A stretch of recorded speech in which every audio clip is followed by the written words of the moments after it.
Tudo bem, Lúcia e Ariana? Acho que as pessoas ainda estão chegando, então vamos fazer a introdução, né, Gil? Obrigada, primeiro, a Gil por estar aqui com essa disponibilidade para conversar com a gente, Ariana, Lúcia, acho que as pessoas vão chegando. E vamos fazer assim, eu deixei no mudo o microfone de vocês participantes, só para não ter interferência, mas aí vocês podem fazer perguntas para a Gil quando quiserem, escrevendo aqui do lado, ou se quiserem que a gente acione o vídeo de vocês, não tem problema nenhum, a gente também aciona, só mandar um recadinho aqui no chat que a gente já faz isso. Né, Gil? Perfeito. Então vai lá, se apresente, por favor. Bom, meu nome é Giovana Lester e eu trabalho com tradução e interpretação desde 1980 já. Quer dizer, desde o século passado, finais do século passado. Sou meio antiga, sou bem antiga. Experiente. E eu comecei, como eu falei, em 80, eu morava em Salvador, não tinha a mínima ideia de que existia tal profissão, e por acidente acabei aqui. E acabei vindo para os Estados Unidos em 85 e continuei com a mesma profissão aqui, né? Atualmente eu trabalho como intérprete em conferências internacionais, acabei de chegar do México, por exemplo, e daqui a pouco estou indo de volta. E também trabalho aqui na área forense, né? Eu faço interpretações nos tribunais e tudo mais. Para evitar ficar esse burburinho aí na tela, porque todo mundo que vai entrar vai chegar aqui, vamos mandar uma mensagem para todo mundo. Você pode clicar no seu nome e aí aparece um negocinho que diz Hide Me, e aí você pode desaparecer.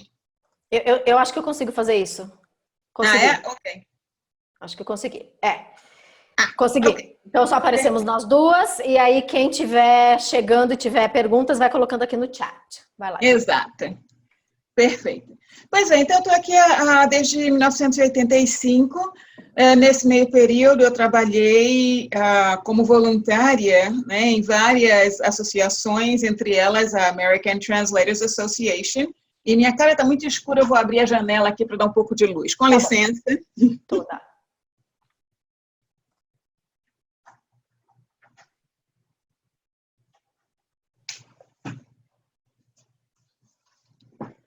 Agora está melhor. Pois é, então, na American Translators Association, eu trabalhei junto ao departamento de PR deles, fazendo tanta coisa diferente que não dá nem para explicar, mas era como um think tank. Todo mundo se juntava para fazer 1001 perguntas, então, e todo mundo tentava ajudar. Participei de várias reuniões e era um processo muito democrático e que funcionou tanto que até hoje em dia ainda vemos resultados. Por exemplo, a profissão de tradutor e a profissão de intérprete estão no departamento do Ministério do Trabalho. No website dele está lá, citado bonitinho, nossa profissão, assim, é um orgulho para a gente, não existia antes, né? Trabalho também no momento junto à Associação Nacional de Tradutores e Intérpretes Forenses, a ANAGIT, e sou secretária-geral da Abrates, que para mim é maravilhoso. Poder falar minha língua, porque aqui eu estou isolada. Meu maridão fala 11, contadinhas no dedo, palavras de português. Meu amor é que ele mais gosta. Para ele é uma palavra só, meu amor. Meu amor. Mas sua filha, você fala em português com ela? Sim, mas ela já não mora mais conosco. Não mora mais com vocês, então é inglês o tempo todo. Exato. Muito bem. Bom, eu convidei a Gil para esse bate-papo de hoje, porque no Descomplicando, conversando com os meus alunos e também recebendo e-mails e perguntas, eu vejo que há um interesse, Gil, do tradutor brasileiro em entender como é que funciona a tradução nos Estados Unidos.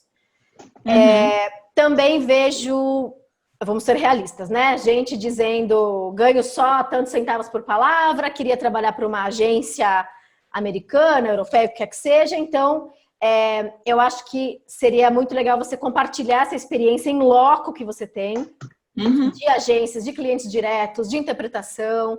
Então, dá um panorama para a gente do mercado de tradução e interpretação nos Estados Unidos, de um modo geral e jurídico, e a interpretação forense mais especificamente depois, por gentileza.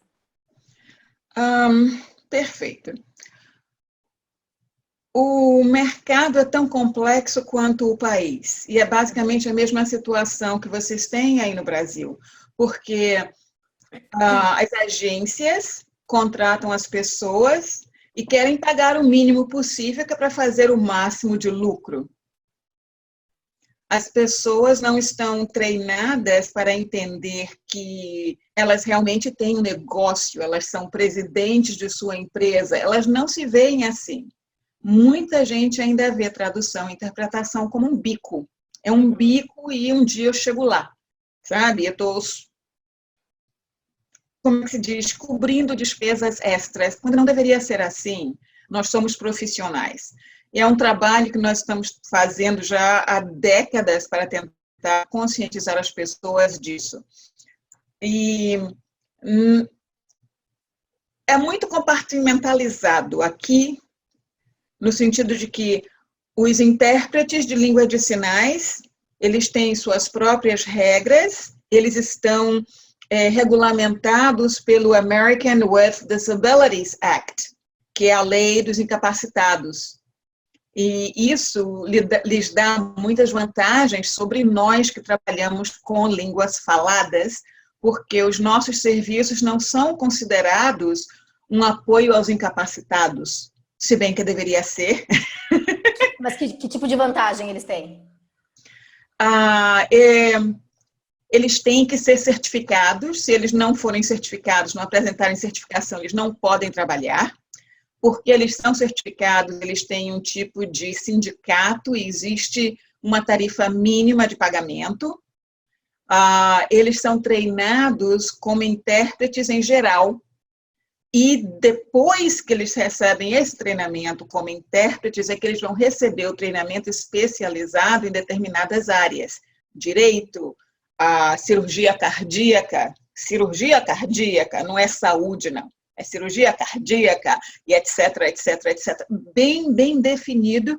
Inclusive, nós vemos muita gente que faz interpretação de música. Imagina só, interpretação de sinais de música. E o governo dá esses treinamentos ou a pessoa que busca na área privada?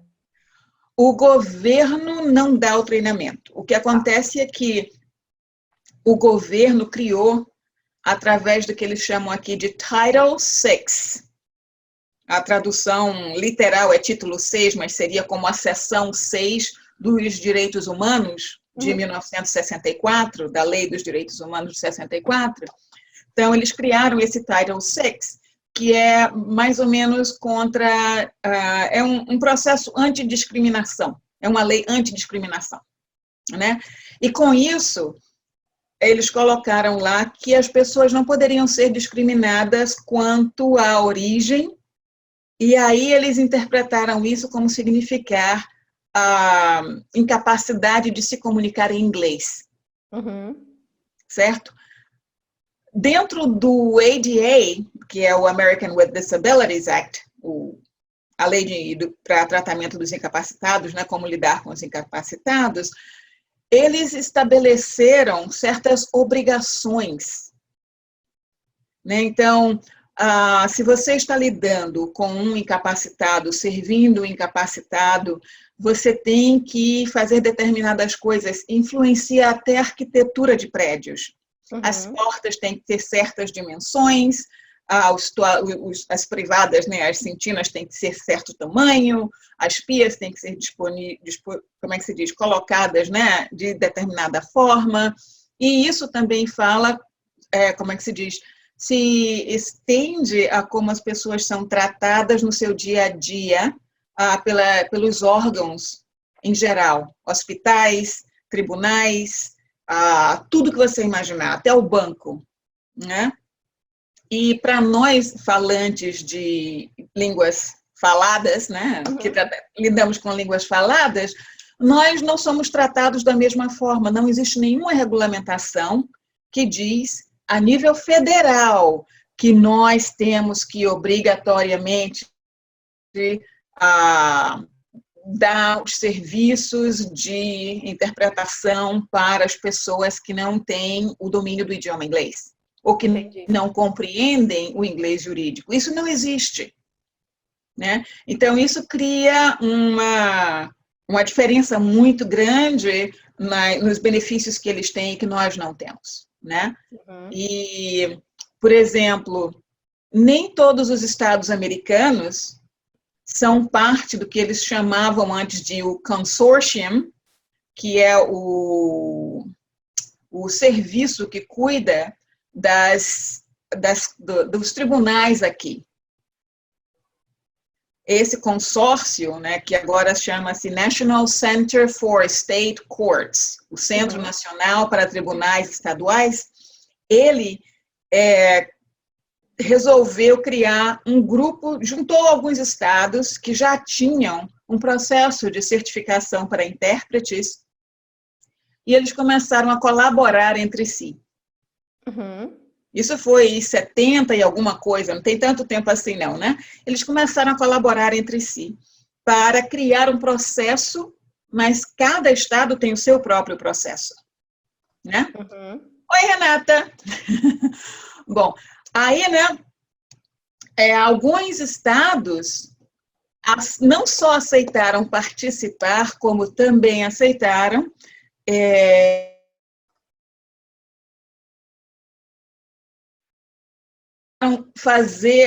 participar do processo, não só participar do grupo, mas também do processo de qualificação de intérpretes. São dois processos diferentes. É como entrar para, sei lá, para a Abrates e depois fazer a certificação da Abrates, certo? Então, eles eram membros daquele grupo para aprender, para se desenvolver, e alguns, depois de alguns anos, resolveram, então, estabelecer seus próprios critérios de certificação para seus intérpretes. O último que se juntou foi Arizona, em 2011. E você sabe se todos os 50 estados têm procedimento de certificação? A última vez que eu olhei, 43 deles eram membros, e desses 43, nem todos tinham, eu não sei lhe dizer quantos exatamente. Eu sei que a Flórida só começou a fazer a certificação em 2005, devido a um problema que eles tiveram em 2003. Né? E como é isso? São provas? O intérprete paga? É um curso? Como funciona na prática essa certificação? Porque aqui no Brasil, como a gente sabe, não existe nenhum tipo de certificação ou controle, infelizmente, ainda para os intérpretes forenses. Então, o Rafael, tô descomplicando também, é intérprete há muitos anos na Justiça Federal de Guarulhos, e ele diz que basta você preencher uma ficha online e tal, e aí o juízo pode te chamar, mas não há um controle, não há uma certificação, não há uma prova. Como é que funciona essa certificação aí, na prática? Bom, muita gente está querendo que os intérpretes que servem aos tribunais tenham pelo menos o que eles chamam aqui de um AA degree, que tenha feito os 2 primeiros anos de universidade. Curso. Qualquer curso. Tá. Ainda não chegou a ser exigido isso, mas está a caminho, está proposto que seja assim. Cada estado tem o seu procedimento e varia. Quando o Texas decidiu incorporar o processo, o que eles fizeram foi, eles simplesmente pegaram todos os intérpretes com os quais eles já trabalhavam e registraram aqueles intérpretes. Então, é uma matrícula, simplesmente, não tem exame de certificação. Acabou. Aqui na Flórida, nós temos que passar por um exame de várias fases. Primeiro tem a orientação. Você tem que passar 2 dias participando de encontros num hotel onde eles explicam como funciona o sistema dos tribunais nos diferentes níveis, etc. Né? Depois disso, você faz um exame escrito para confirmar o seu conhecimento do idioma inglês, que você realmente sabe do que está sendo falado, compreende a terminologia, etc, etc. Mas inglês geral ou inglês jurídico? Desculpe. Jurídico. Tem que ter terminologia jurídica. Tá. Então, não é assim, o que é que isso significa? Não, eles vão ter determinadas frases, determinadas situações, e você tem que escolher se refere a o que eles chamam de felony, que é um crime mais grave, ou se é um misdemeanor, que é um crime menor, e por aí vai. E também determinados termos que você vai ter que escolher qual é a tradução correta. Tá. Coisinhas assim. Né? Depois disso, você faz a parte oral, e a parte oral, pelo que eu entendo, é dividida em 2 sessões. Você tem que fazer simultâneo e tem que fazer consecutivo. Uhum. Os 2. Né? Então já tem uma seleção tanto da terminologia jurídica quanto de técnicas. Uhum. Legal. E tem mais uma coisa. Tá. Você tem que fazer, creio que 200 horas de observação no tribunal. Uau! Eu acho que essa é a parte mais importante. Exato, que eu ainda não encontrei tempo de fazer. Mas você tem que ter um mentor para te assistir? Como é que funciona isso? Você vai ao tribunal e se registra junto ao administrador dos intérpretes. Tá. Explica que você está fazendo, se preparando para ser certificado ou certificada, e aí eles registram aquilo, porque eles têm que assinar um documento de que você esteve lá em tal dia e assistiu tal audiência. É só assistir, não é atuar como intérprete. Não, não é atuar, não. É observar. Entendi. Uau! Observar. Eu entendi que você ia fazer e alguém ia te observar. Não, você vai observar um intérprete veterano, 200 Exato. Horas. Mas eu acho isso fundamental. Eu acho isso muito. E não importa o idioma. Tá. Mesmo se for um idioma raro, tem que se virar para arrumar 200 horas. O que acontece é que você tem que. Como é que se chama? Você tem que observar o processo, não é só a terminologia que está sendo utilizada. Claro. Mas todo o processo. Quem é que entra primeiro? Quem é que vem depois? Quem fala? Quem não fala? Qual é o posicionamento do intérprete em relação à testemunha, em relação ao juiz, em relação ao bailiff e tudo mais? Então, tudo isso você vai estar observando. Por isso que eu falei, não importa qual é o idioma, você vai para qualquer que seja. Você fala Hmong, não importa. Você vai ter que arrumar 200 horas. Não importa. A questão é que você vai poder observar o processo e, dessa forma, aprender em primeira mão como você deve se comportar dentro do tribunal. Pergunta, já que tem todo esse rigor, essas 200 horas, acho que muita gente está segurando essa pergunta. Quanto ganha um intérprete forense na Flórida? Então, vamos explicar aqui. Nos Estados Unidos, os estados são super independentes, então cada estado deve ter o seu sistema até de remuneração, né? Você deve estar mais familiarizada com a Flórida, é isso? Como é que é aí, então? Como é que é a remuneração do intérprete forense? Bom, no nível federal, eles pagam melhor, 200 e poucos dólares por dia, um dia de 8 horas. Um dia de 8 horas, tá. No nível estadual é diferente, eles chegam perto dos 200, mas não é. E também é um dia de 8 horas, né? Não é um bom pagamento. Tanto se você fizer as contas rapidamente para real, são R$100 por hora, mais ou menos, no nível federal, Não, isso é o dia, não é por hora. Não, então, mas dá R$100 por hora e aí vai dar o dia, 200 dólares o dia de 8 horas. Entendeu? Ok. Fazendo proporcional. Pois então, aí a maioria das pessoas que obtém a certificação opta por não trabalhar para os tribunais por causa disso.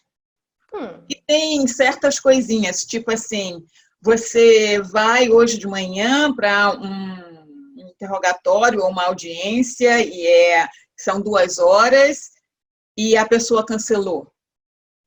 eles te passam para uma outra, mesmo que esteja num outro tribunal, daí a uma hora. Carro. Pagar aquela parte de transporte, não. Você que se vire e o trabalho é seu, entende? Se você não quiser ir ou não puder ir, por qualquer que seja a razão, problema seu, você perdeu a oportunidade e eles colocam aquilo como um pontinho negativo para você, né?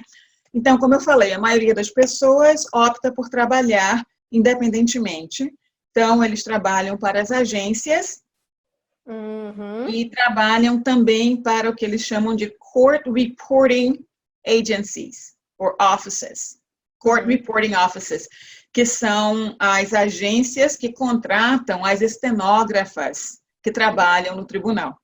E elas também trabalham nos interrogatórios, né? Tá. Então, quando o advogado vai fazer um interrogatório e precisa que isso seja registrado, eles trazem a court reporter, a estenógrafa, e ela fica ali bonitinho. Em geral, aquela mesma companhia que mandou a estenógrafa contrata um intérprete. Então, ele já tem... E quem contrata o intérprete é o governo, é o fórum? Não, independente, é a agência que contratou. É fora, isso aí não é no fórum, isso aí é um interrogatório no escritório. Desculpe, a fase pré-processual, entendi. E quem paga por isso é o cliente? Eu acredito que sim. Eu acredito que sim também, porque até o estenógrafo quem paga é o cliente na fase de discovery. Porque no Brasil, essa também é uma grande diferença, então no Brasil não existe essa parte pré-processual com depoimentos e tudo, e quem paga o intérprete é a justiça brasileira, isso não vai como despesa para os clientes, né? Deixa eu só fazer uma observação aqui, a Lúcia falou, Bruna, a rigor a interpretação forense deve ser feita por tradutores juramentados. E a maioria dos tribunais segue esta regra, acho que Guarulhos tem um sistema próprio. Lúcia, quem pode falar mais para você é o Rafael do Descomplicando, mas pelo que eu entendo, há em todos os fóruns um sistema de cadastro, não vou lembrar o nome agora, e o juiz nomeia para aquele ato, aquele intérprete, e para aquele ato ele é juramentado. Então, não é que Guarulhos é uma exceção. Eu sei que os tradutores juramentados prestam concurso justamente para isso, obviamente, mas como são muito poucos juramentados que se interessam, ou têm habilidade para fazer interpretação, né? Às vezes só tem para tradução, na maioria das vezes, então eles contratam esses intérpretes ad hoc. E o Rafael tá lá em Guarulhos há 6 anos e ele faz audiência todos os dias e tal, mas obrigada aqui pela sua contribuição. Gil, vamos passar para a tradução escrita. Qual o perfil dos tradutores freela, jurídicos aí dos Estados Unidos? Vocês trabalham para agência? Vocês têm cliente direto? Como é que funciona essa contratação? Tem alguma agência? Se você vai trabalhar para uma agência, ela tem algum pressuposto? Ou seja, você tem que ser formado em direito, você tem que ser formado em tradução? Como é que funciona na prática esse mercado? Oh, Deus! É um carnaval. A melhor maneira de explicar isso é um carnaval, porque... Então não é tão diferente do Brasil.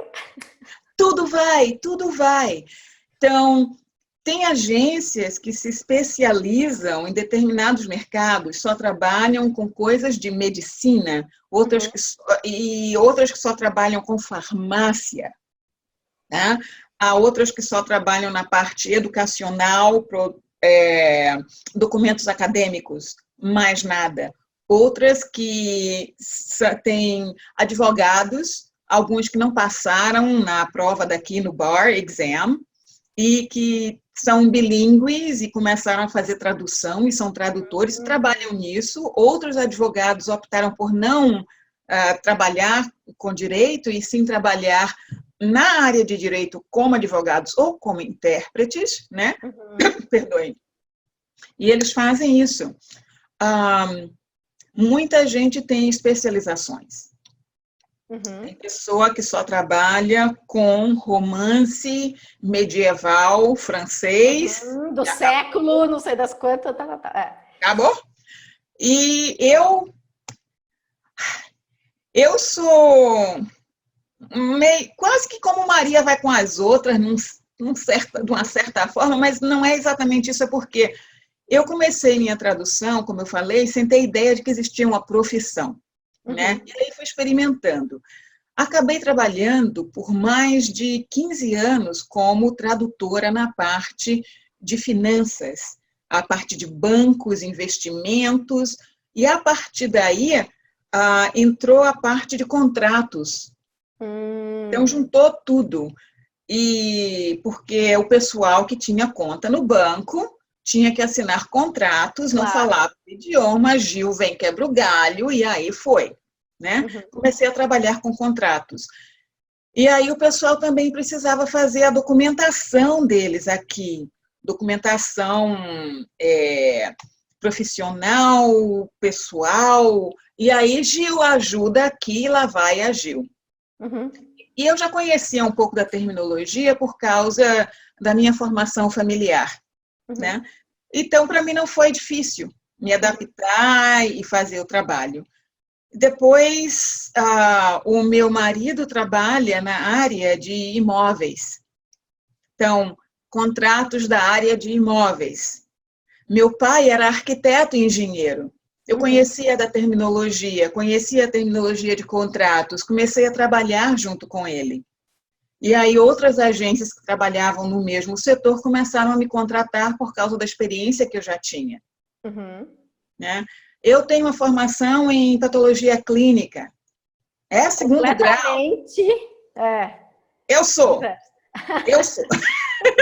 Então, eu tenho uma formação em patologia clínica, que não quer dizer nada, absolutamente nada, além de que há uma facilidade na apreensão de terminologia médica. Só isso, facilita, abriu uma porta para mim, né? E com isso eu comecei a trabalhar naquela área também. Mais uma vez, por acidente. Um dos clientes do banco teve um problema e eu fui lá ajudar, e aí na pesquisa e tal, acabei me aprimorando, entrando naquela, e o médico gostou, porque eu tive que ligar para o médico no Brasil para fazer pesquisa de terminologia. E todo mundo se entendeu. E para aquilo, e daí virou. Né? Então, aqui acontece de tudo também, como aí no Brasil. Há pessoas bem especializadas que trabalham só com reprodução veterinária e acabou, ou só na parte de equinos, e por aí vai. Né? Também outra coisa é que as agências aqui praticam preços com base na necessidade do mercado e disponibilidade de profissionais. Então, nós temos muitos, mas muitos latinos aqui. Espanhol é assim, sabe? Carne de vaca. Sabe aquele tecido? Chita, carne de vaca, é assim. Tem para todo mundo. Então, eles pagam muito, mas muito mal mesmo. O que é muito mal? Querem pagar 6 centavos por palavras, 4 centavos por palavra. Então... E não, querem pagar $40, $45 por hora. Tem isso de pagar por hora? Tá. E na área de medicina é pior. Eles querem pagar por minuto. Eles dizem que é $1 por minuto, mas na realidade eles te pagam por minuto. Se você trabalhar 2 minutos, eles vão te pagar $2. E não é exatamente aqueles $2, porque tem impostos a serem... Impostos, obviamente. E por aí vai. Então, é um horror mesmo por aqui. Principalmente na área médica, né? Mas a tradução jurídica, sei lá, tem diferença de um advogado que cansou de advogar e aí vai fazer a tradução, ou alguém que está iniciando? Como é que as agências veem? Como é que tem uma diferença de pagamento? É claro que sim. Quanto mais experiência, mais conhecimento você tiver, o seu trabalho vai refletir isso. E os clientes vão chamar mais aquela agência que te contratou, então eles te tratam assim com luva de pelicas. Né? E isso tanto vale para intérpretes quanto para tradutores. Né? E como eu falei, tem o lance do idioma também. Se você trabalha com mandarim ou com francês... Português é considerado idioma raro? O quê? Português nos Estados Unidos é idioma raro? Aqui Na Flórida é quase raro. Tá. No que eles chamam de New England States, não é, porque é como é que se diz? Uma comunidade brasileira e portuguesa muito grande por lá.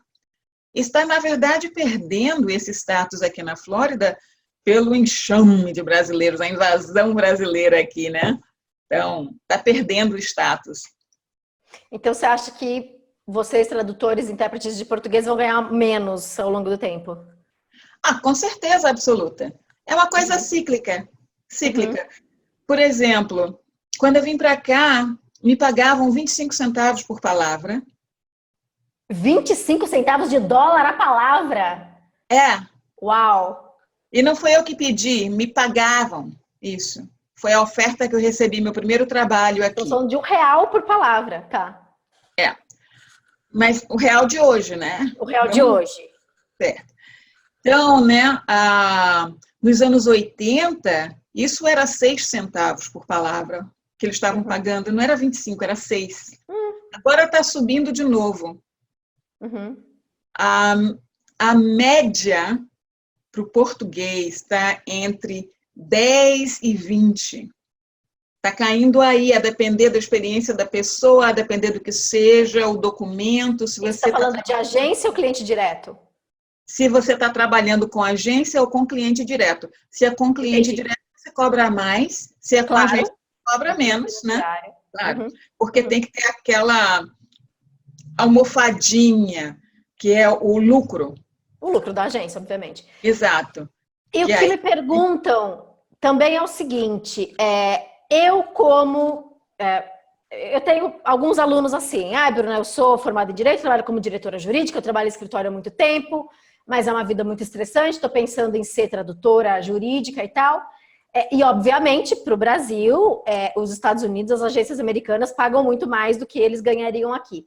Você tem alguma dica para quem está assistindo a gente e pensando em contactar agências americanas ou clientes diretos americanos? Você acha que existe mercado para isso? Eles contratam?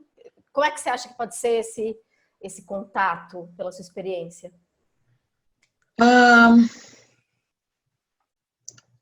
Bom, a minha professora de Direito Comparado, não sei se você já ouviu falar dela, uma tal de uma Bruna. Uma tal de Bruna. Pois é. Ela me falou que uma das coisas mais importantes é identificar o estado no qual você está querendo, com o qual você está querendo se envolver, mais que nada, porque a depender do tipo de lei praticada ali, o seu trabalho vai ser mais fácil ou mais difícil. A luz está diminuindo por aqui. Sem problema. Pois é. Então, o seu trabalho vai ser mais fácil ou mais difícil, né?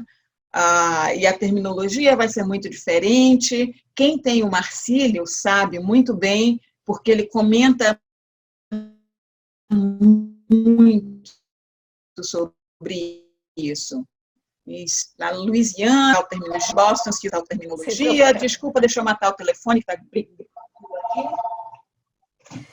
Se eu desligar o telefone por completo, cai a internet. Então, sua primeira dica é o tradutor brasileiro focar no estado. Eu faria isso. Um ou dois estados que sigam o mesmo tipo de direito. Se é common law ou se é civil, que siga aquele mesmo tipo, para você não ficar confuso. Para começar. Ótimo, tá. Segundo, cada estado tem o seu Bar Association. Então, vai lá, dá uma olhadinha. OAB aqui no Brasil. Exato. Vai lá, dá uma olhadinha e vê também que tipo de direito você gostaria de praticar. Direito de família, como é que se diz? Litigioso, comercial, o quê? Criminoso, sabe? Criminal, você escolhe. E aí você tem os advogados todos qualificados a partir daí. Você dá uma busca e você vai ver o nome das pessoas. Então, eu, nesse caso, se eu fosse fazer isso, eu escolhia 3 nomezinhos desses e cada semana, ou cada dia da semana, mandava uma notinha para cada um separadamente. Claro. Né? Explicando que, como é que se diz, o meu conhecimento, me apresentando de uma forma bem profissional. Não é tipo, olha, eu sou advogada e eu falo inglês e português e eu queria saber se você tem algum trabalho aí que eu possa te ajudar. Não. Uhum. Meu nome é Giovanna Lester, eu sou tradutora e intérprete de português e inglês na área forense já há 38 anos. Eu adoraria a oportunidade de trabalhar junto com a sua firma. Caso eu também, eu gostaria da oportunidade de conversar com você. O meu telefone é esse, ou diga-me um horário em que eu possa lhe ligar para que possamos conversar e ver como podemos colaborar. Uhum. Direto assim. Pum. Curto, mas formal, né? Exato. Curto, formal, não é vendendo seu peixe, é explicando. Você tem um problema que eu posso resolver. Vamos trabalhar juntos? E me fala uma coisa, é claro que nem todo, eu acho, a minoria dos tradutores e intérpretes forenses e jurídicos são formados em direito, certo? Aham. Você pode ser um tradutor como você trabalha 38 anos na área, mas não tem a formação em direito. Então, para aqueles tradutores agora que estão pensando em ir para a área jurídica, que estão vislumbrando esse tipo de especialização, onde você busca informação? O que você faz? O que você acha que é importante para você ter segurança na hora de falar com o cliente? Você tem muita experiência, mas quem está começando agora, quero fazer jurídico porque de repente ganha mais, quero escrever para os escritórios americanos. Uma coletânea dos documentos mais comuns na sua área, tanto no idioma de partida quanto no idioma de chegada. Isso quer dizer, petição inicial, recurso... Tudo que você puder colocar à tua mão. Despacho, pega aquelas frases feitas, os cabeludas. Exato. Pega aquilo tudo, já vai criando o seu próprio glossário, uma coisa bem específica, bem tua, né? E aí você vai trabalhando dessa forma. Então, é meio perigoso o tradutor que não tem formação em direito falar, eu vou aprender hands-on. Quando chegar meu primeiro cliente, eu me viro. Você aconselharia um estudo prévio, pelo menos uma base prévia. Porque, bom, eu não acredito que ninguém vai chegar um dia e acordar e dizer, eu vou ser tradutor de peças teatrais. Não vai acontecer isso. Da mesma forma, ninguém vai dizer, você é tradutor da área de medicina, ou tradutor da área jurídica. Há uma certa atração, como aconteceu comigo. O meu trabalho foi evoluindo e trazendo outras áreas para dentro dele. E aí eu cheguei até onde eu estou hoje. Então, acontece muito isso, né? Lembra a história dos palavrões? Então, eu estava dando aula para a Gil semana passada e ela estava com uma tradução super formal de casamento, então ela já vai contar para a gente que apareceu um monte de palavrão. Então, assim, depois eu quero que você conte esses causos da vida real e prática, porque não é só interpretar para o juiz, né? Não é só esse nível, né? Pois então, né? Isso não acontece de um dia para o outro. Você não acorda de repente e quer. Você vai sendo exposto a determinada coisa. Você começa a fazer o trabalho mais genérico de tradução e, de repente, você gostou mais de trabalhar nessa uma área. Então, se especialize naquilo. Seja a autoridade naquilo. Faça disso o seu foco. Foco, não exclusivo, mas foco. Porque eu te digo uma coisa, comer pão de ló todo santo dia enjoa. Então, fazer o mesmo tipo de trabalho todo santo dia enjoa também. Eu sei disso, é sempre bom ter alguma coisa, né? Para mudar um pouco o ritmo. Pois então, você vai começar a trabalhar naquela área quase que por acidente, inicialmente, vai se deparar, vai gostar, vai se interessar. Nesse seu se interessar, faça pesquisa, faça muita pesquisa. E tenha, como eu falei, né, os documentos originais, não traduzidos, documentos originais. E eu acho que o grande problema é o tradutor que não é formado em direito, ele precisa saber onde pesquisar, porque eu vejo alunos chegando para mim que procuram no Google e vêm com traduções. Claro que os meus alunos no começo, depois eles aprendem as fontes certas. Então, que falam Ministério Público, Public Ministry, e isso está no Google, isso está em vários portais e tal. Então, eu acho que é claro que o estudo inicial, mas você precisa saber onde buscar. Então, o que você falou é essencial, o documento original. O documento original. Na língua original. Isso é fácil. Você vai como é que se diz? Se você colocar júris, alguma coisa aí no Brasil, tem vários lugares. Eu tenho no meu, como é que se chama? No meu Google já marcadinho, bonitinho, então já nem lembro do nome. Eu simplesmente preciso, vou lá, reconheço o ícone e entro. Porque os processos são públicos, então você tem acesso. Exato, então tá lá. E aqui nos Estados Unidos tem a Legal Help, se você coloca assim, Power of Attorney Template. O meu professor, um dos professores do curso de contrato que eu fiz nos Estados Unidos em julho disse isso. Eles têm muitos templates, né? Então, você vai lá e você entra e você vê. Então, você vai notar que há uma linguagem básica, específica, especializada, bem esperada, né? Já, aquilo que eles esperam. Como você ir no médico e o médico dizer o quadro clínico. É o que você espera ouvir. Se ele não disser isso, imediatamente vem aquela pulguinha e vem cá, isso aí é um médico falando comigo de aparência dele, essa e aquela? Não, o quadro clínico é isso que você quer. Então, as pessoas têm certas expectativas em termos de linguagem que eles querem ouvir. Né? Então, faz esse tipo de pesquisa. Pega o documento nos 2 ou 3 idiomas com que você trabalha, nos originais, não tradução, podendo pegar tradução, sabendo quem fez a fonte. Tem que saber quem é a sua fonte, aí tudo bem. Né? Tem trabalhos meus, por exemplo, apesar de eu não ter formação, que quando eu passo para alguém, os dois, eles não sabem dizer qual é o original, qual é a tradução. Uau! Esse é o ideal dos mundos, né? Esse é o ideal.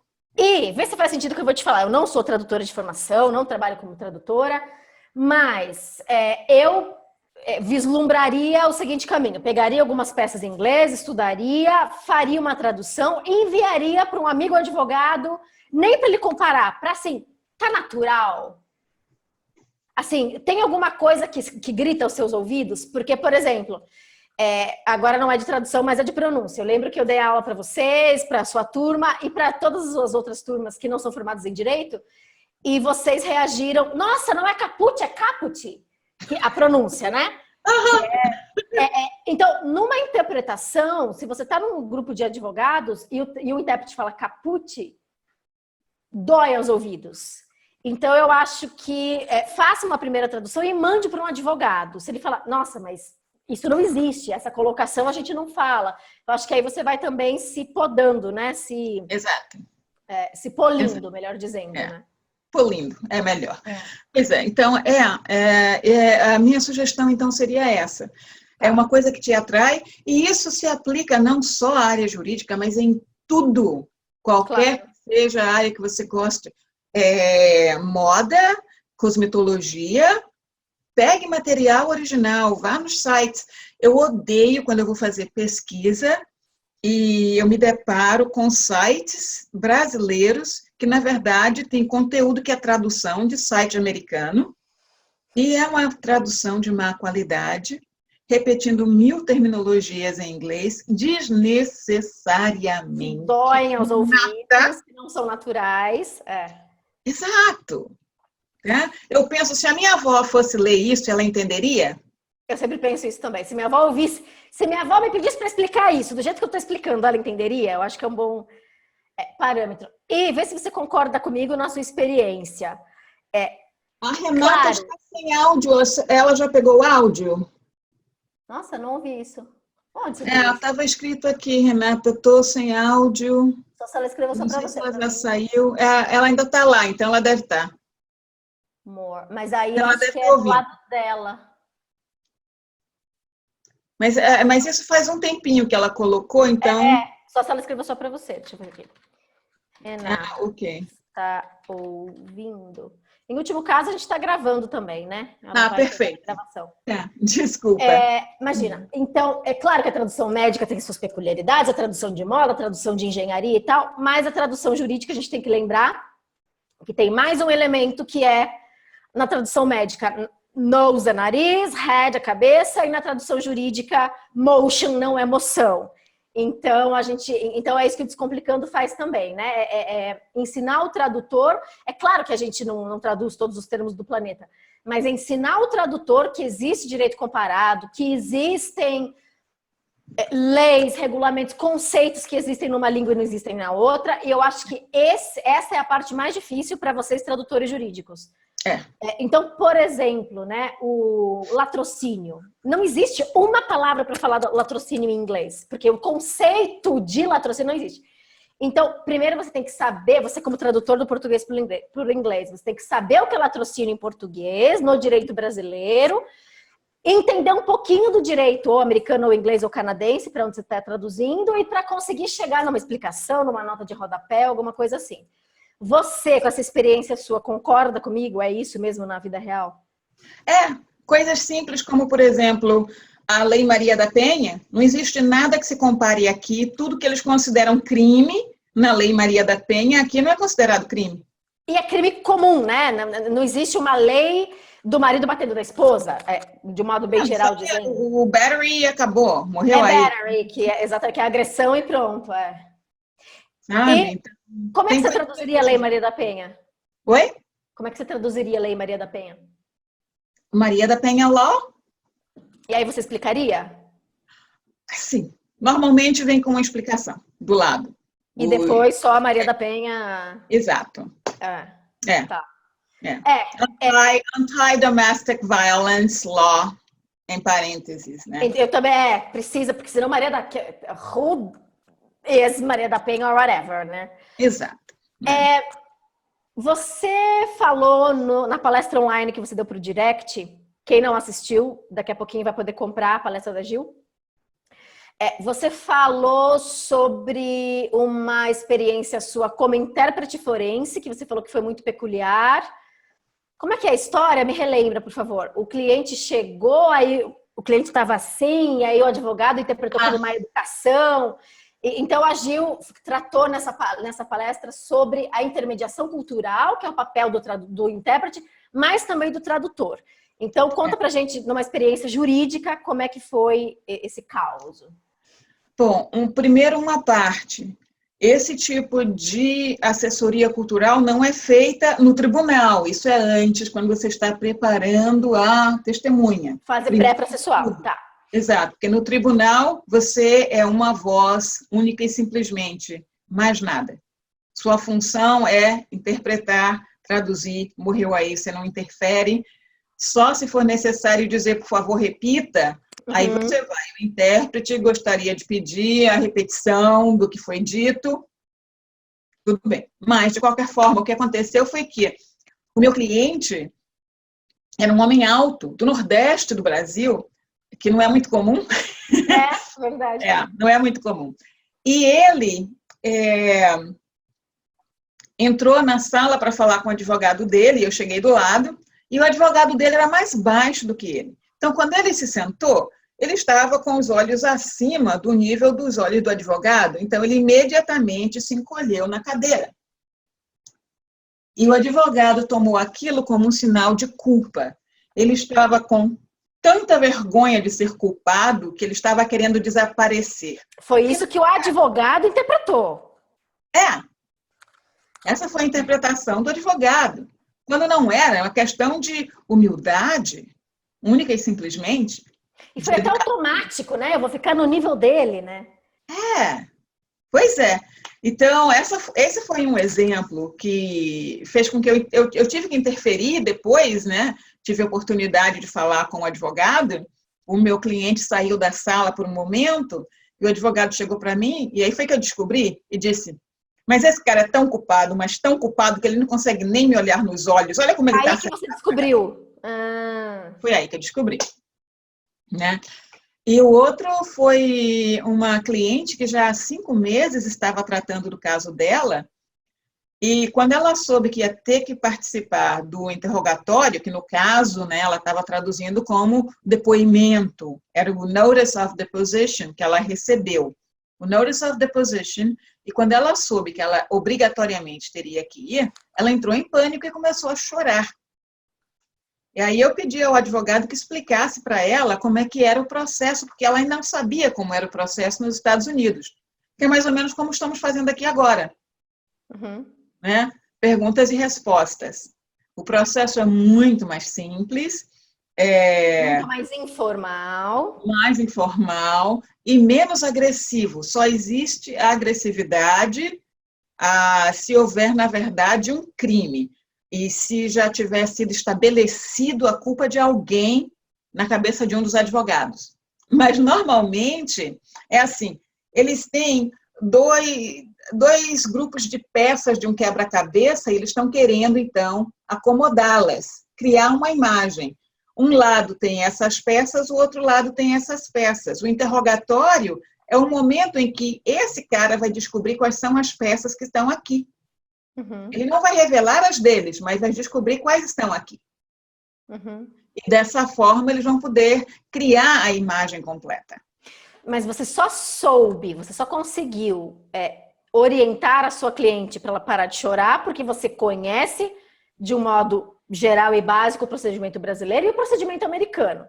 Então, é aí que entra de novo direito comparado, estudo cultural. Então, a gente nas aulas sempre fala sobre cultura jurídica brasileira, cultura jurídica americana, um pouquinho de inglesa, porque não é só terminologia, né? Não é só ser um dicionário ambulante, que já é dificílimo, inclusive, mas ter essa sensibilidade e esse estar minimamente à vontade com o direito, tanto brasileiro quanto, no seu caso, americano. De novo, não precisa ser formado em direito, não precisa ter pós-graduação, mas precisa sim fazer um estudo de terminologia, de cultura, de direito comparado, de costumes, de usos e costumes. E também e imagino que não palavrão. Então, chega no palavrão, que a gente anunciou. Chegamos no palavrão. Então, assim, só uma parte. Quando eu fiz interpretação na PUC, eu já falei isso para o grupo da Gil. Por exemplo, eu não gosto de novela, eu não gosto disso, eu não gosto daquilo. E aí um dia um professor falou assim, não existe cultura inútil para um intérprete. Juro que é verdade. E aí eu comecei a abrir os meus horizontes, e mesmo que eu não goste daquela música, eu sei quem toca, eu sei mais ou menos o que é, tal. E aí a Gil veio com esse caos, e quando vocês, advogados, tradutores ou tradutores jurídicos, vão imaginar que vocês precisam saber palavrão. Vai, Gil, conte. Pois é. Era um caso de um divórcio. 65 páginas chegaram aqui na minha mão. Eu tomei 32 delas, passei o resto para outra pessoa, né? Devolvi para a agência para eles cuidarem, né? De português para o inglês, né? De português para o inglês. Tá. Exato. E aí,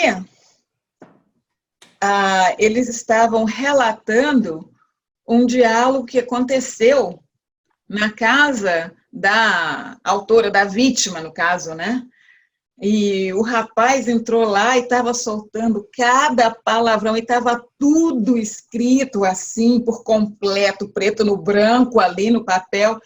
Eu, sinceramente, não conheço palavrão. Não tenho relacionamento emocional. Não tenho mesmo. Minha mãe não deixava passar além de merda, porra e puta lá em casa. Era isso, acabou. E pomba, perdoe. Pomba! Que pomba! Pois é. Então, eu fiquei assim, chocada, porque eu não sabia, né? Eu sabia a mensagem que ele queria transmitir, mas eu não tinha como transmitir ao mesmo nível. Você não sabia, você não tinha essa sutileza. Nada. De se era um caramba ou né? Uma coisa bem. Não, eu sabia que era. Isso eu sabia. Eu só não sabia a palavra. Eu só não sabia como colocar no mesmo nível. Tá. Eu sabia exatamente o que ele estava querendo dizer. Não tinha dúvida nenhuma. Mas qual era o nível, qual era o linguajar? Não era aquele que eu conhecia. Era diferente. E eu não conhecia esse linguajar daqui. Para transmitir nesse nível na outra língua. Exato. Porque dizer, ele usou um palavrão, É muito diferente dizer he said, F you. Obviamente, é. Então, O impacto é outro. Oi? O impacto é outro. Muito distinto. Então, eu Exato. tive que usar a mesma terminologia, então eu tive que apelar para as minhas, como é que se diz, as minhas fontes, os meus recursos lá no Brasil. Eu já tenho um amigo que sabe que o meu vocabulário é pudico, eu não, mas o meu vocabulário é, por ignorância mesmo, pura e simples. Então, ele já tinha se oferecido, Gil, ó, precisando de palavrão, pode falar comigo. E tinham as outras colegas também. Então, nós entramos, foi um dia inteiro, porque isso eu descobri de manhã, e como eu só tinha que entregar dali a uma semana o material, nós passamos o dia inteiro discutindo como é que se diz. Ela cola velcro. Para você dar Ela. o tom, né? O tom para o juiz analisar. Exato. Porque o Como é que tom numa petição é essencial. Exato. Como é que você vai dizer ela cola velcro em inglês? Esse foi o mais limpo de todos, bonitinho. Isso nem palavrão, é só uma gíriazinha. Né? Então, mas eu tenho que dizer no mesmo nível, eu não posso dizer ela era lésbica. Ah, perdão, não é isso que ele está dizendo. Não, ele não foi respeitoso assim. Não, a carga emotiva, a conotação, a crítica ao comportamento, estava tudo denotado ali, bonitinho, explicado. Então, tinha que ser passado no mesmo tom, com o mesmo número reduzido de palavras. Eu não podia dizer. Ele estava dizendo que ela era lésbica, um comportamento que ele não aprovava, condenava e criticava socialmente. Não dava para colocar tudo isso, né? Quando ele diz cola velcro e morreu aí. Isso é um insulto nesse caso, né? Foi violento, foi uma acusação quase. Exato. Né? Ele estava falando com os funcionários da pessoa a quem ele se referia e para eles foi humilhante ouvir isso sobre a patroa deles, que eles consideravam lá em cima. Claro, claro. Sabe? Trazer ela para o chão de uma forma assim, não é nem dizer, você sabia que ela era lésbica? Tudo bem. Tudo bem, Sabe? Não, é colocar dessa forma, suja. Então...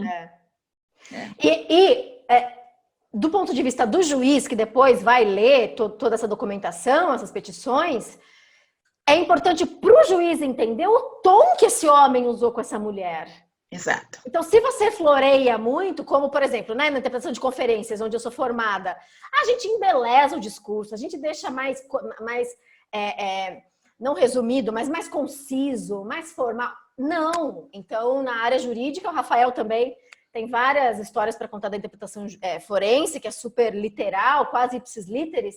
Então, esse background de conhecimento também vocês, tradutores, intérpretes jurídicos e forenses, têm que ter, porque o juiz vai analisar aquilo e se você falar he said she's lesbian. Não! Ele estava... E como o juiz não fala português, ele não tem essa... Não vai entender. Né? Exatamente. Não tem como. Teve um outro caso que foi muito interessante também.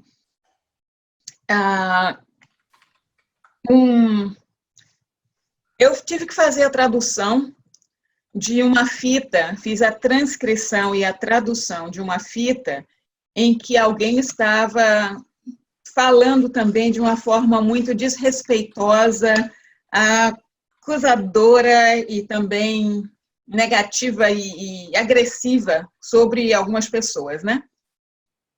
E aí, né, eu fui fazer aquela tradução. Também tinha 1001 palavrões por ali, expressões de baixo calão e palavrões. De novo, eu pedi a ajuda de alguns colegas para me ajudar com isso, e tudo bem, perfeito. Aí, o que acontece? O advogado diz, eu vou precisar que você venha para o tribunal comigo, para servir de intérprete para eles, para o cliente. Eu, tudo bem, vou. Cheguei lá, aí estamos todos sentadinhos esperando a outra parte chegar. Passam-se uns 15 minutos, eles chegam. Aí eu sinto uma batidinha no ombro. So, what are you doing here, young lady? Um cliente meu é advogado da outra parte. Aí eu disse para ele, eu estou aqui como intérprete. Ele, e você já viu aquela tradução? Eu fiz, sim, fui eu quem fez a tradução. Ele, mas você tem certeza que aquilo está certo? Eu fiz, olha, eu tenho certeza absoluta. Absoluta. E também, não, para confirmar, eu falei com colegas meus no Brasil para ter certeza de que eu não estava vendo a coisa do lado errado. Aí ele, puxa, eu fiz, Ele, ok, nice to see you. All right, bye, bye. Passam uns 25 minutos, ele vai direto para o advogado to settle the case. Vamos entrar no acordo? Terminou ali. Não foi a audiência. Nem teve audiência. Não, morreu ali. A Adriana quer saber, por gentileza, podem comentar sobre o campo para revisão de conteúdo, editing? Acho que é... tá. A Adriana quer saber tarifas, etc., para revisão de tradução escrita, jurídica. Normalmente o pessoal... Bom, se é cliente direto, vai pagar entre 4 e 5 centavos para revisão. Se é cliente indireto, tipo com a agência de intermediário, a agência vai querer pagar entre 2 e 3 centavos. Tá, e você disse que a tradução tá entre 10 e 20 centavos, dependendo de um monte de porém. Se Então, eu tenho colegas que cobram 25 centavos a palavra para fazer uma tradução jurídica. Tá, e tem cliente. E tem cliente. E tem cliente, tem. E esse cara a quem eu me refiro, ele é advogado. Uhum. Ele só trabalha com tradução jurídica do alemão, do francês, do português, e do italiano e do espanhol ao inglês. Uau! Ele sabe 5 sistemas jurídicos, fora os 50 dos Estados Unidos. Ele acha que sim. Então, se souber é brilhante. E a Adriana falou no Brasil. Você tem ideia no Brasil? No Brasil eu não tenho ideia. Eu também não sei. As pessoas que trabalham tanto no Brasil como nos Estados Unidos, né? Que eu acabei de fazer um trabalho com uma colega, a faixa dela foi exatamente a mesma daqui, 4 centavos por palavra. Eu não ofereci nada a ela, porque eu não tinha uma base e não queria ofender. 4 centavos de dólar a palavra para revisão. 4 centavos de dólar a palavra para revisão. Então dá uns 16 centavos de real. Eu não queria ofender, então eu disse para ela quanto você cobraria. Eu sabia quanto eu podia pagar. Aí ela me cobrou dentro daquela faixa, tudo bem, numa boa, sem problema. Bom, quem tem mais pergunta pode ficar aqui, que a gente já está nos 5 minutos finais, estamos até passando um pouquinho do tempo. E tem, por exemplo, agências que você sabe que contratam essa coisa toda, que você podia dar uma dica para os tradutores? Na verdade, eu não sei. Tá. Eu não sei, eu tenho muitos clientes diretos e são firmas de advocacia e eles são muito, mas muito, como é que se diz? Picky. Demais, eles não vão... É muito difícil entrar. É muito, mas muito difícil mesmo. E quando eles te pegam, não soltam. Isso é bom, né? Não soltam mesmo. Né? Então, e não é questão de eu não querer ajudar, não. É simplesmente porque, sim, imagino, como eu falei, eu vim como é que se diz? Da área bancária eu acabei na área jurídica, quase que por acidente, e só fiquei aí, só consegui sobreviver porque eu tinha aquela formação que eu mencionei. Minha mãe tinha trabalhado na penitenciária do Estado de Salvador, na chefia do sistema penitenciário, na administração. Meu pai, depois, na área de arquitetura, meu pai era arquiteto, advogado, meu marido trabalha na área de desenvolvimento, ele é incorporador de imóveis. Então, juntou tudo isso. Para mim é difícil dizer, porque a maioria das agências aqui, quando eles vão pegar trabalho no Brasil, eles só querem desrespeitar o profissional brasileiro. É um horror. E justamente, eu não sou tradutora, mas eu tenho essa impressão de que o tradutor brasileiro quer trabalhar para uma agência fora porque ganha em dólar, essa coisa toda. Exato. Então, Por exemplo, há alguns anos atrás, meu marido, meu atual marido, que era meu namorado na época, me falou que um dos inquilinos dele tinha uma agência de tradução. E ele queria me apresentar. Aí eu fui lá e tal, tudo mais. Na época, eu cobrava muito menos do que eu cobro agora. E aí ele disse, não, é muito alto. Eu mando isso para o Brasil, eles me cobram 3 centavos de real, que sai tipo 1,5 centavo de dólar. Depois eu pago alguém aqui para fazer uma revisão de 3 centavos por palavra. E, ó, eu ainda tenho um lucro maravilhoso, porque eu estou cobrando 12 centavos do meu cliente, eu estou com um lucro, assim, mais de 7 centavos de real. Centavos por palavra. Então, para os tradutores e advogados que querem se aventurar a trabalhar para agências americanas, tenham essas tarifas razoáveis em mente. Então, 10 a 20 centavos a tradução, 4 centavos, 6 centavos a revisão. De dólar para não serem passados para trás e não serem explorados, essa coisa toda, né? Boa dica também. Eu não sabia que havia esse, é brasileiro, paga menos. É. Você conhece o Danilo Nogueira? Claro. Pois é. Um dia, um dos clientes chegou e fez, but you're charging first world rates. You live in a third world country. A resposta dele, I am working for a first world client, aren't I? Que absurdo, que absurdo. É um absurdo total.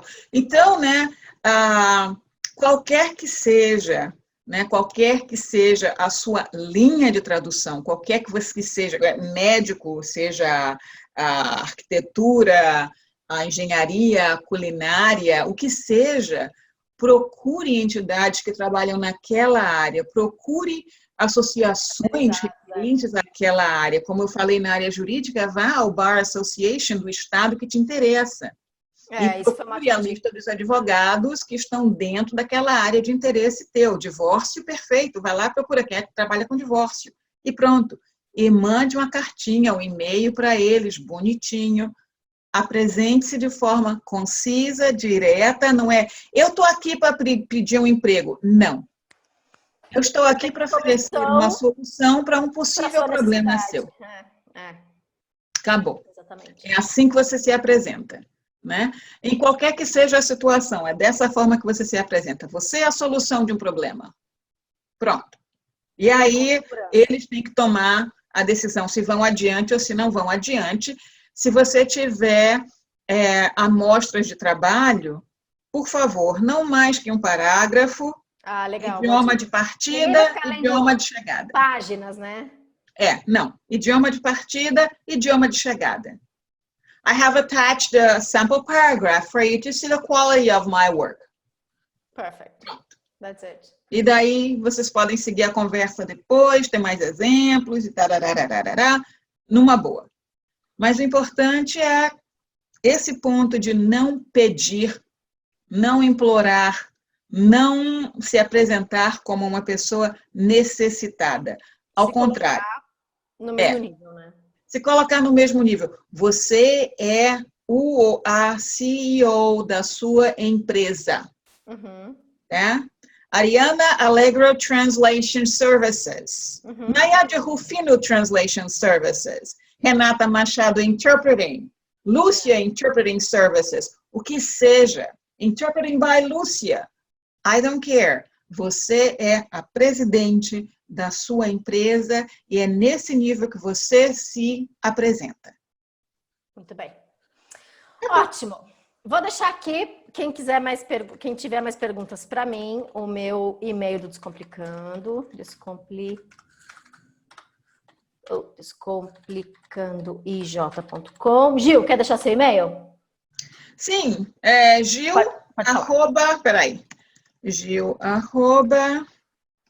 gillester.com e deixa eu colocar aqui que tá só para everyone.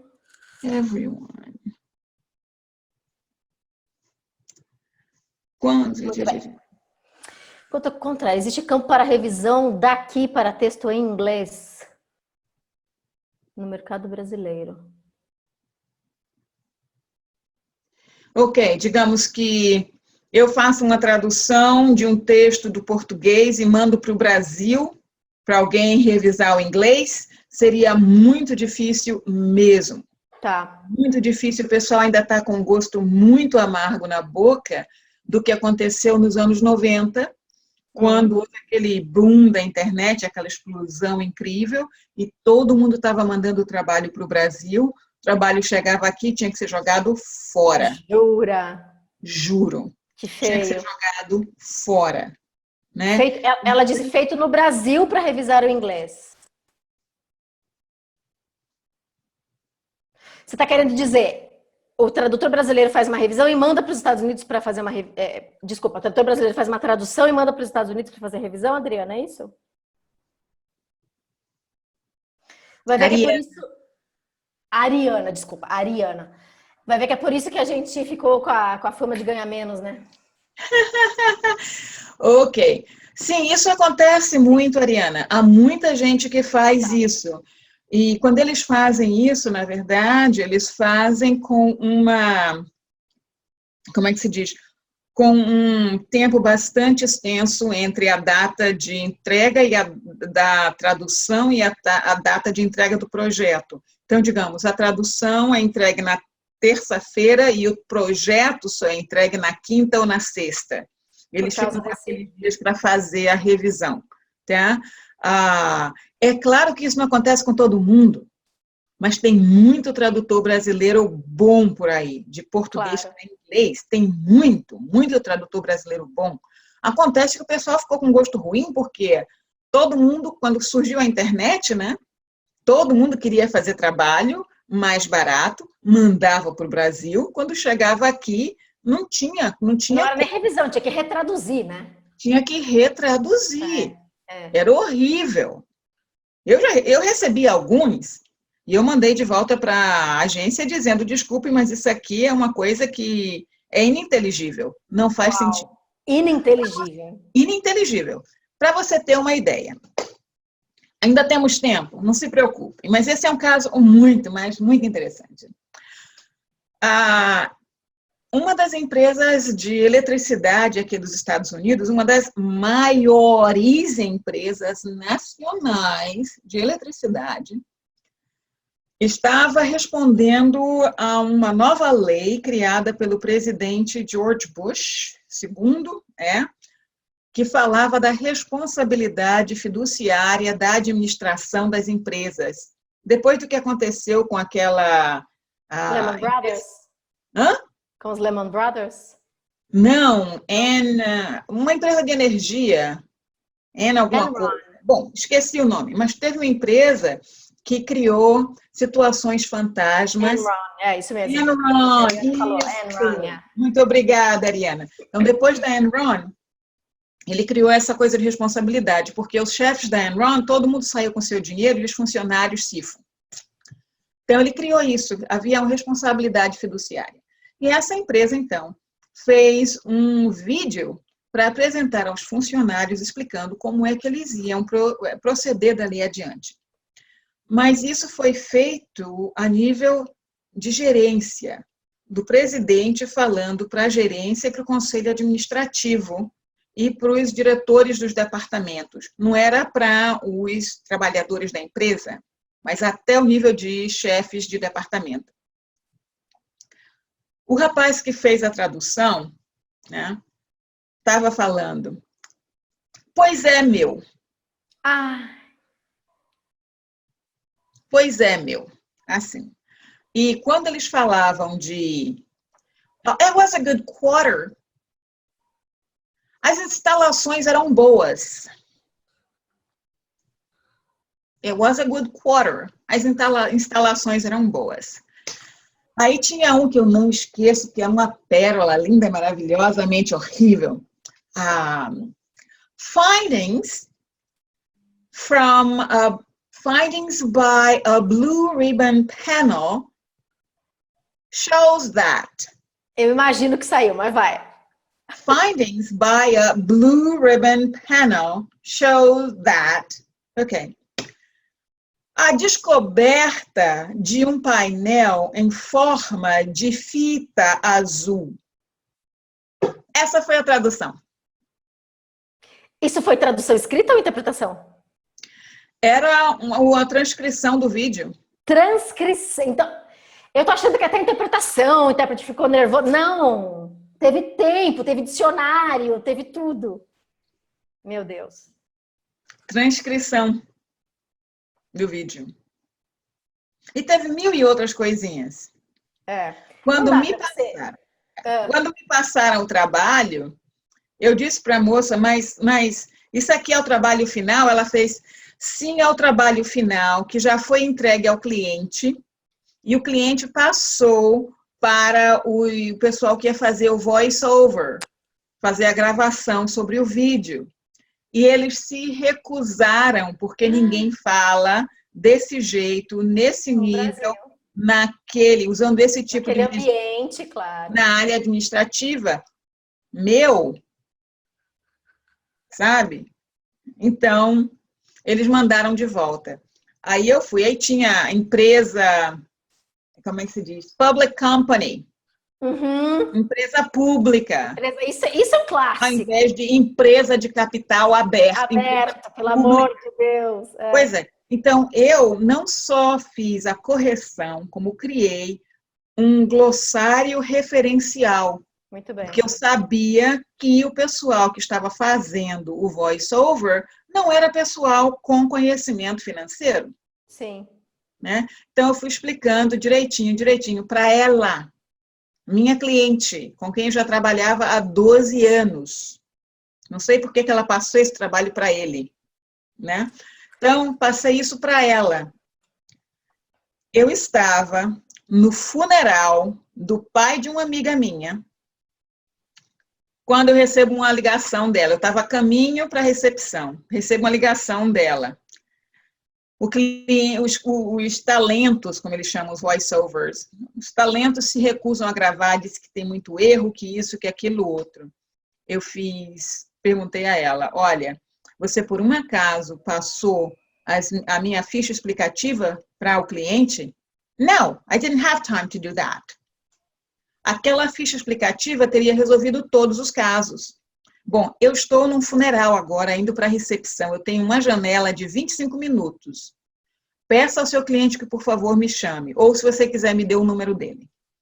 Aí ela me deu o número dele e disse, eu vou falar com ele, então ele deve te ligar daqui a 10 minutos, senão você liga. Esperei, o cara não ligou, eu liguei. Ele estava pé da vida, não queria nem falar. Aí eu cheguei para ele e expliquei. Bom, eu sou tradutora da área financeira há mais de 15 anos. Essa é a minha especialização. É a minha reputação que está em jogo no momento. Eu não tenho a mínima razão de tentar enganá-lo. É o meu nome, é a minha reputação. Tá? Nesse exato momento, eu estou num velório, acabei de enterrar um amigo, mas eu estou tendo a responsabilidade de ligar para o senhor para conversar com o senhor. O senhor, por acaso, recebeu a ficha técnica que eu havia passado? Não. Eles vão mandar para o senhor, por favor, leia, aí estão todas as explicações que o senhor vai querer ver.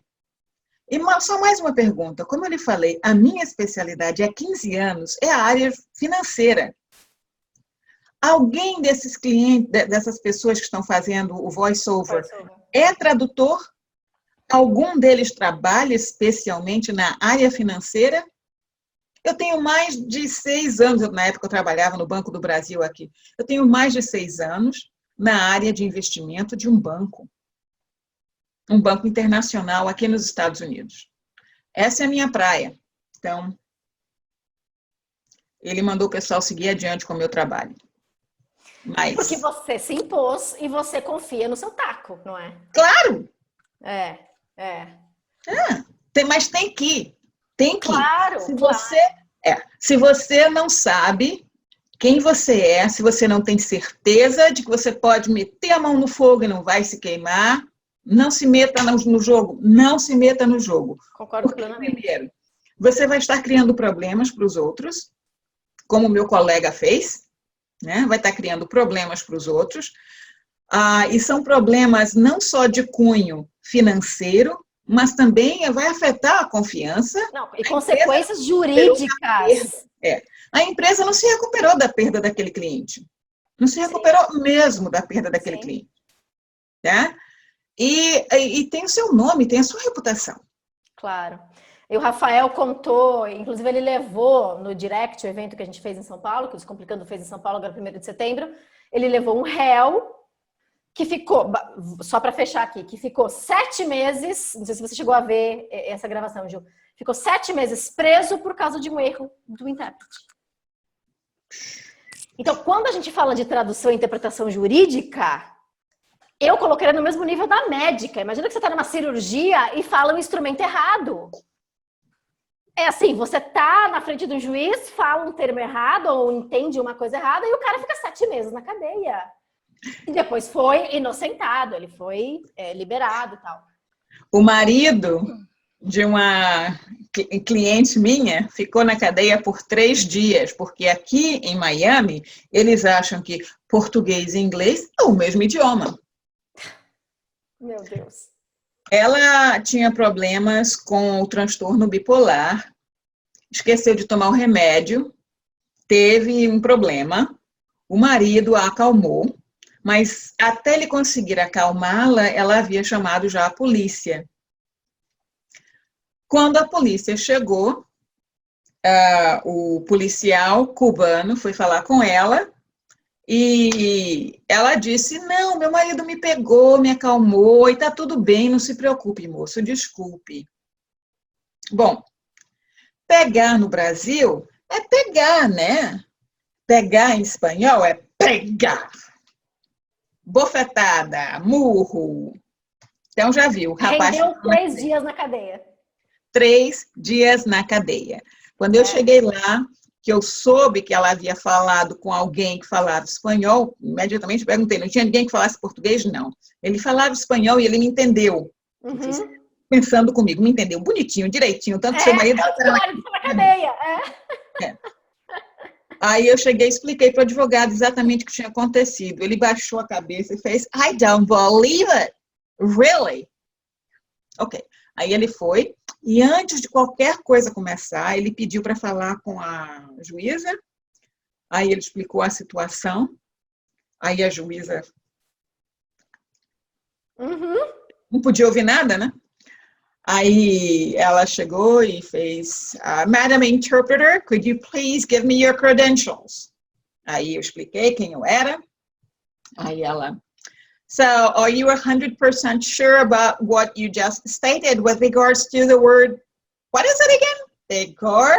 Pegar, right, that word, right. Yes, Your Honor. You can confirm it with Spanish speakers and blah, okay. So, the defendant then is remanded back to his family and he's free to go. But ma'am, please, next time, be very careful. Tenha mais cuidado da próxima vez, senhora. Enfim, tem erros que são engraçadinhos, que dá para consertar, mas tem erros que são gravíssimos. Então, a gente na tradução... A gente não, porque eu não sou tradutora, mas no mundo da tradução e interpretação jurídica, a gente tem que ter ainda mais esse cuidado de... A liberdade das pessoas está em jogo, os bens das pessoas estão em jogo, a guarda de filho das pessoas estão em jogo, um divórcio, então... o mínimo que se espera é o mínimo de conhecimento, né? Gil, super obrigada. Uma honra para o Descomplicando ter você aqui. Quem tiver dúvidas pode me escrever, pode escrever para Gil. Para você que não conseguiu nos assistir ao vivo, vai chegar o link para vocês ainda essa semana. Mais alguma coisa para dizer, Gil? Foi um prazer estar aqui com vocês. Obrigada. Que bom. Até a próxima. Tchau, tchau. Até a próxima. Tchau.